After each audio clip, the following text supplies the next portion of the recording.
Welcome to the Property Renovation Podcast with your host, James Woodham, giving you the best tips on achieving the perfect renovation whilst making it as fun, safe and as cost-effective as possible by hearing from experts in the industry and people that have been through the experience themselves.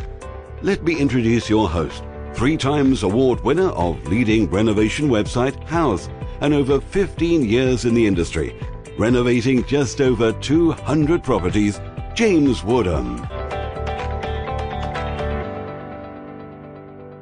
Hello guys, my name's James Woodham and this is the Property Renovation Podcast. We're on episode 19 and I've titled this How to Achieve the Perfect Bathroom. And I'm just talking about, I'm going to talk about step by step on how to achieve the perfect bathroom. Maybe you've just bought a house and you're thinking about changing everything in the bathroom, or maybe you've been living in your home for a while and you're just fed up with the sight of it and you want to get a new one. So I've got a step-by-step guide on how to achieve the perfect bathroom, and I'll read through it and talk on each topic as well. So first of all, you really need to be doing your research, and don't rush this, because there's lots and lots and lots of information, styles, ideas, and you really want to kind of get a few ideas in mind so that then you can narrow them down, ask opinions of families, etc. So a good one is to get yourself a Pinterest account and have a look around Pinterest. There's some amazing bathrooms on there. And you can obviously go to the shops as well, but there's some really good online shops these days with some great sales. So I would again keep an eye on the sales and find out when they're going to happen, because you could end up saving yourself quite a few £100s. And then also ask some experts as well. Speak to a few people on some other Facebook groups, and find out whether the purchases that you're going to make, whether there is any if there's anything wrong with them. Have people installed them before? And you know, what's the quality of them? Because it's really difficult to see what they're like online, and you can't always base the reviews that they've got on that website either. But yeah, just ask about the products that you're purchasing and see what other people think about them. Then you need to start thinking about the overall design, the mood of like the way that you want it to look, the style, the functionality, and the cost. And it's really difficult to get a balance of every single one of them. But you do need to consider a lot of them as well, because you could get very excited and carried away and end up spending a fortune on items. And then you've not really considered any budget for the installation of them, or to complete the bathroom. You've probably run out of money, and you don't want to be finding yourself in that situation. So think about the design as well. It's always good to get some designs in place if you can afford it. There's some free software online where you can go and sketch yourself the way that you believe your bathroom's going to look, because once you see it on paper, you will most likely change your mind. Or you will just confirm that the design that you've got in mind is going to work. And then think about the mood as well. Maybe you want to have it like dark or light, very, very light, very colourful maybe. So you need to think about the mood of the bathroom. And is it a guest bathroom? Is it your main bathroom? What are you going to be using it for? The functionality of it. Have you got kids? You know, having some really nice installations in your bathroom, and then you've got your kids around that might draw on them. So maybe some feature wallpaper or something like that might not be such a good idea. And then the overall style, the positioning of everything. Is it going to work? The way that the door opens, the aligning of the window, the height of your bathroom. All of these things you need to consider when you're talking about the design and style and mood of it as well. About the materials, you know, try not to go too cheap on in the wrong areas. You know, like particularly on things like shower valves. You've really got some nice hidden manifold shower valve, so you don't really see all of the connections. You only see the nice shower plate on the front with the tiles. You do want to be not going cheap on those areas, because they're going to be completely closed off. And if the fittings behind them are made of cheap quality, then you're going to find yourself in a big heap of trouble 6 months, a year down the line when they start to foul on you. So you need to start thinking about things like that. Are they going to be made out of cheap metal or a cheap finish with a chrome plated or something like that? Are they going to start peeling off? You've really got to think about not going cheap in the wrong areas. There's a lot of considerations to make when you're doing a bathroom, and especially with the tiles, because you've got to consider the type, the style, the material, and the weight of them as well, because a lot of bathrooms these days in modern homes, they're made of a plasterboard partition and they can't really take a lot of weight. So if you're thinking about having some really large marble tiles that weigh an absolute ton, then you're going to have a lot of problems. A lot of stress is going to be on that wall, and it will start to cause a problem. And then things like that can cause risk of damage, like how much glass are you going to install in your bathroom as well, the height of the mirrors, and the lighting as well. Don't think about like if it's going to be too much light, if there's going to be not enough light, what style of light are you going to be having? Maybe some spotlights coming down, some down lights from the ceiling as well. Maybe some mood lighting underneath the cabinet. These are all really good considerations that you're going to need to make as well. Some of them are luxury, some of them are a necessity. The general safety aspect of your bathroom as well, especially if you've got kids. So like if you're thinking about the tiles, maybe some anti-slip tiles on the floor, and maybe the material of your bath. Maybe you do want to have like some handles on the bath and stuff like that. So you need to start thinking about those kind of things. And the height of like the shaver socket, for instance, that can be a problem if you've got kids, because if they can reach up and start poking things in the shaver socket, it's not really a good idea. Ventilation, you need to be thinking about ventilation. You've got really, really nice extractor fans these days that can hide the complete grill. They can be flush fitted with the tiles, so they don't stand out too much.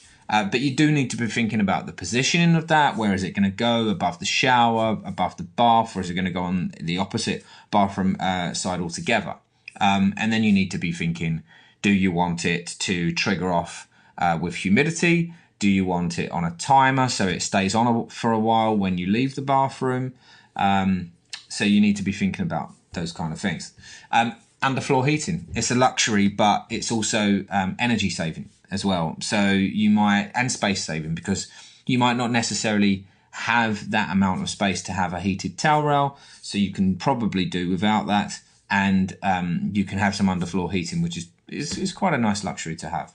But if you're going to have it, you have to think about the way that it's going to be laid out in the bathroom. Do you want to carry the underfloor heating into your wet room or your tiled shower tray, for instance? Do you want it to go just, you can buy a loose fitting wire underfloor heating system, or you could buy a mat system. And the big difference between the two is that you've got more flexibility with the loose wire electric system. And then you've got to think about storage. So maybe a cupboard under your vanity unit, or maybe you've got some shelving that you want to put up, or maybe some alcove shelving made out of tiles in the shower area where you can put all your shampoo bottles and stuff like that. Those are the things that you need to consider as well. Let's talk about the removal of your existing bathroom.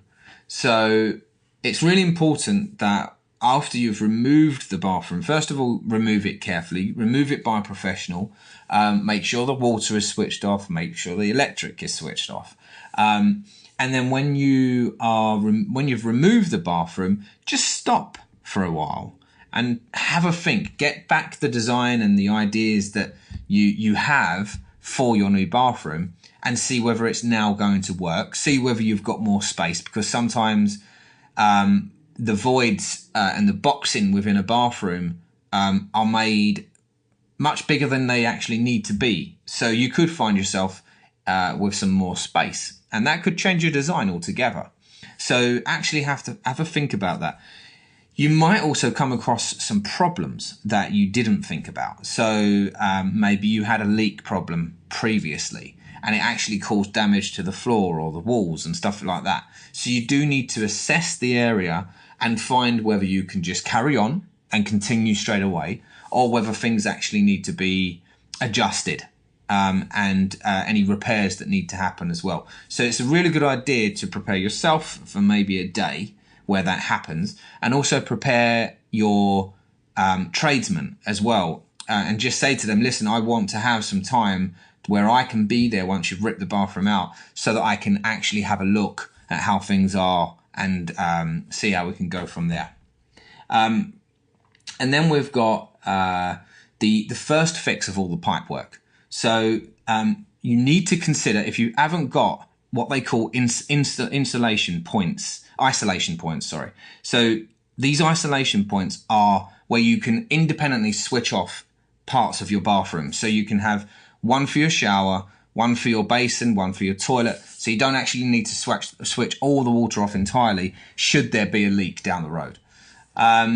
You need to think about drainage access as well. So if you've got a boxed in bath where you've got a complete bath panel all tiled up and all covered and you've got no access, and then you end up finding that you've got a blockage in your drainage system, you're going to have to rip off the entire bath panel, replace the tiles. The tiles might not be in stock, so you're going to find yourself in a bit of a problem there as well. So always think about access. What can happen after the bathroom's installed, and can you get to it quickly? The radiator points, if you're having a new towel row installed, you might want to consider changing the way that the pipes are fitted. So maybe they're coming from the floor at the moment. You might want to have them coming through the wall. And this will just clear the floor space so that then everything just looks nice and tidy and it's hidden away. Run tests on all of the pipe work as well.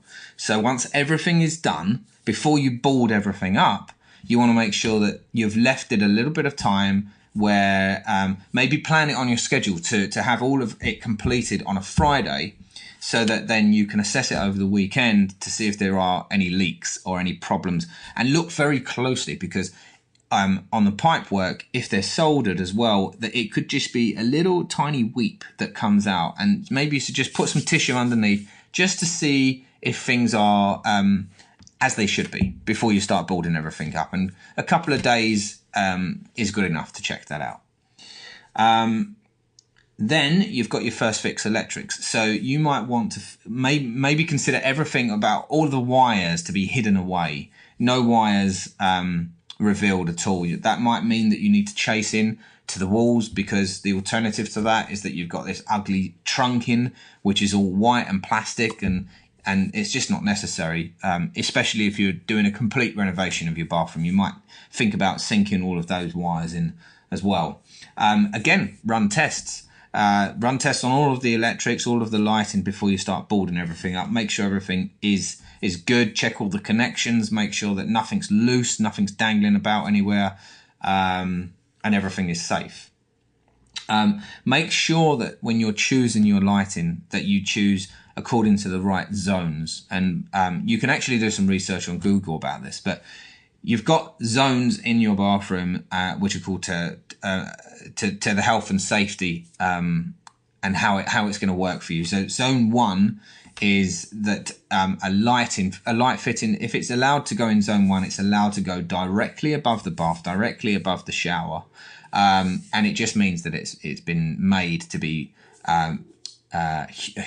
moisture proof.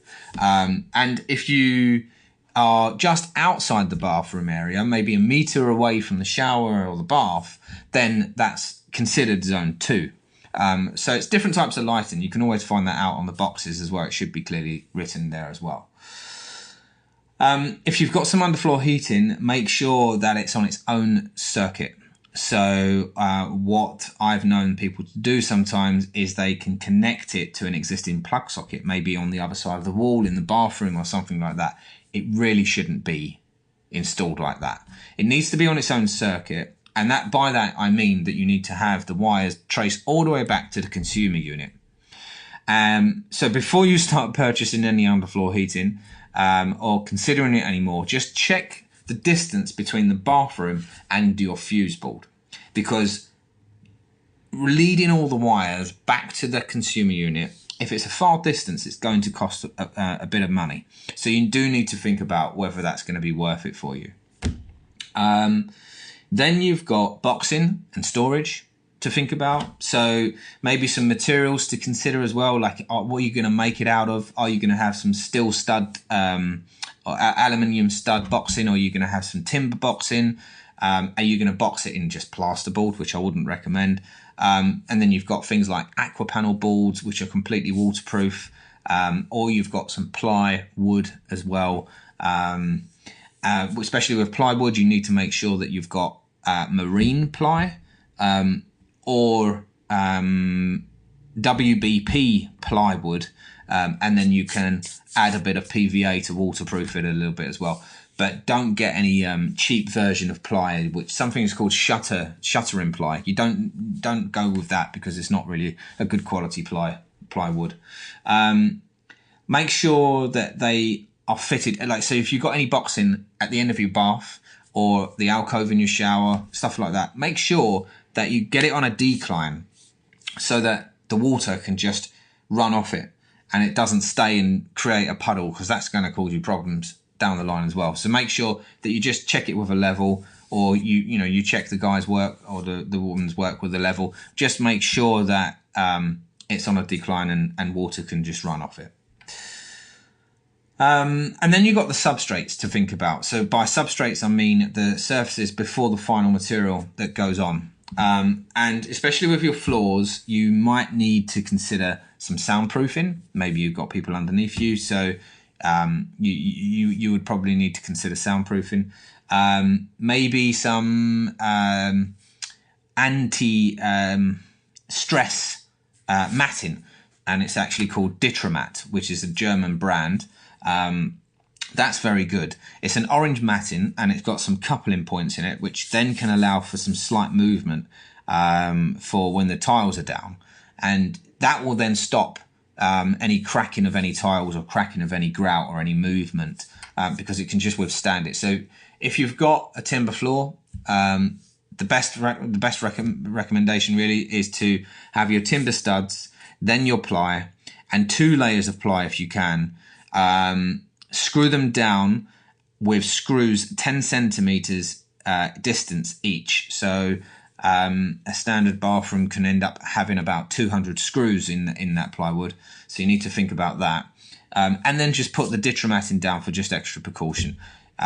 You'll be pleased about putting that down, and it's about £10 a square meter these days. So have that put down as well, and then use some flexible adhesives and flexible grouts to compensate for any other movement as well. Waterproofing, that's another consideration you need to make as well. So if you're having a shower and you're thinking about having a tiled shower tray rather than your standard shower trays, you need to think about waterproofing and what they normally refer to as tanking. Now, with the tanking, you need to be... There's a few brands out there, and they're pretty much all good. That usually comes in a liquid form, a bucket, and about 10 litres. And the way that you would usually do it is you'd get a roller and you would put the liquid all on the surfaces of the walls and on the floor, and do it completely to the ceiling, and a meter stretch or over a meter stretch just after the wet area. And that then you'll be good.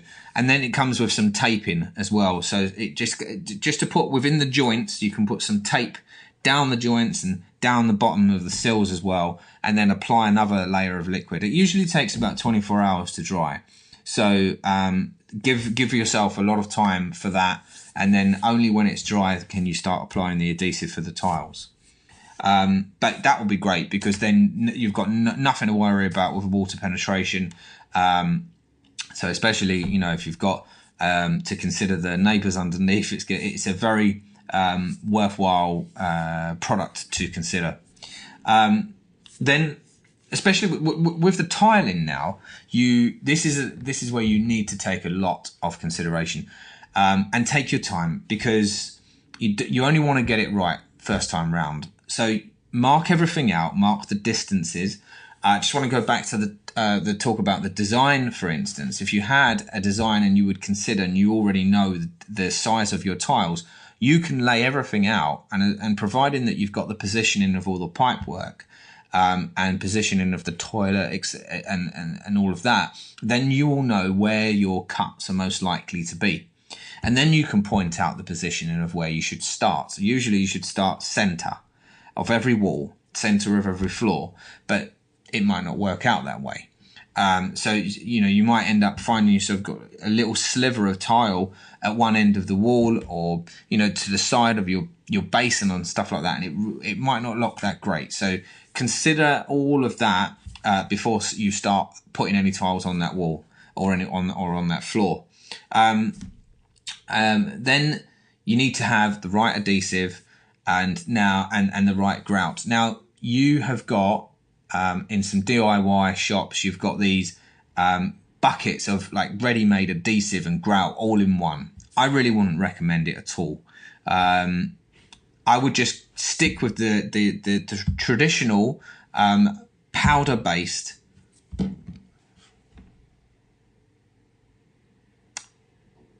Sorry about that. So I would stick with the traditional powdered-based adhesive and grout, and make sure that it's flexible, make sure that it's waterproof, and then you can do additional things with some stain protectors on the grout to make sure that no stains get in there as well. Have the right tools as well. If you've got some mosaic tiles, then you're going to need to have a trowel with more teeth on it, and in smaller distances, so that you don't find yourself putting a sheet of mosaic tiles on the wall and all of the adhesive come through the gaps between the tiles, and then you could cause yourself a problem because you have to scrape it all out. You could damage the tiles. And if you don't scrape it all out and then you start applying the grout, you're going to see all these little horrible bits of coloured adhesive that are going to come through. And then you've got a whole problem there as well. So make sure you've got the right tools, the right trowels for applying the adhesive. Make sure that you give everything a good clean as well. Clean off all that grout. It's going to smear a couple of times until that residue is completely gone, but make sure that you do that. Make sure that you stain the tiles. Make sure that you protect the tiles with some impregnating liquid, for instance. Now, if you've got some slate tiles, they need to be covered in a liquid twice at the very least to stop any of to stop any water staining the tiles, because they're completely porous. So you want to make sure that you completely seal them. Anything like natural stones, marble, and some porcelains as well. You do need to apply a protector on those as well, just to make sure if you've got some white porcelain tiles and you start applying some black grout in between them, it could end up staining them. So you really need to think about just protecting all the tiles first before you start installing them. Then you've got your final fixtures to consider, with the shower glass, the shower enclosure, the basin, the toilet, the taps, all of those kind of things. You're going to need some help, so don't think you can just do it on your own. So if you've got a large piece of glass to install, make sure you get some help, because the high risk of that being damaged is very likely. And if you try and do it on your own, so just make sure that you get some help. Put it in it's much easier, because then you can just have someone hold it in the right positions, line it up, drill the holes, and then fix it all down together. Make sure when you're fitting your shower enclosure or any piece of glass for your shower, make sure that you get some clear silicone and gun all down the back of the fixing, so that before you put it to the wall, you've got that whole sill completely sealed, and then it's going to last a lot longer, and you're not going to have any leaks if you do it right. With taps and the toilet, for instance, and stuff like that. To put the toilet seat on last, it might sound really silly, but these are the things that can get damaged quite often. So you want to be putting the toilet seat on the very last thing once everything is clean. With the taps, just make sure that you've got those isolator points on there. Make sure they're fixed firmly so they don't move, and then you'll be fine. One more thing about the taps, actually. So if you've got the taps that are where the manifold is behind the wall and you've just got the final fixings, just make sure that you use the right tools to put the final fixing on the wall, because you can end up scratching around the sides, and once it's scratched, it's too late. So try not to use the wrong tools to do it, and you can get some more advice from some plumbers out there, or from inside the Action box as well. You've probably got some good advice there on what tools to use, or they may come with their own tools to fit it. Once that's done, before applying the silicone finish, which is basically the silicone between all of the joints around the basin, in all of the corners, before you do that, make sure you give the area a good clean down. Make sure that there's no other snagging work to do. Make sure there's no other work to do in general. Make sure that you just give the place a good clean down. Getting a couple of professionals, that would be the best bet. Get some professionals in, give them a good clean down, and then book in a professional silicone finish after that. There are some people out there that you can find online that fit silicone all day long, every single day. And those are the kind of people, especially if you've spent a good £10,000-15,000 on your bathroom, you don't really want just anyone fitting the silicone, because it can look terrible if it's not done properly. So, and there are some tools out there that can, DIY style, you can do it yourself, but it's going to take you twice as long and you might not get it right. So for the money, it's definitely worth getting that final signature finished off, have a nice professional silicone finish, and then you're away and you can enjoy the bathroom. So I hope you enjoyed that episode. If you're not in our Facebook group, come in and join us. We're growing steadily and there's going to be some good advice that are going on in there. I only do the odd podcast live in the Facebook group. I don't share it anywhere else. So that's an added benefit, I guess. So if you go to facebook.com/groups/ the Property Renovation Podcast, then you'll find us there. Enjoy the rest of your weekend and have a good day. Thank you.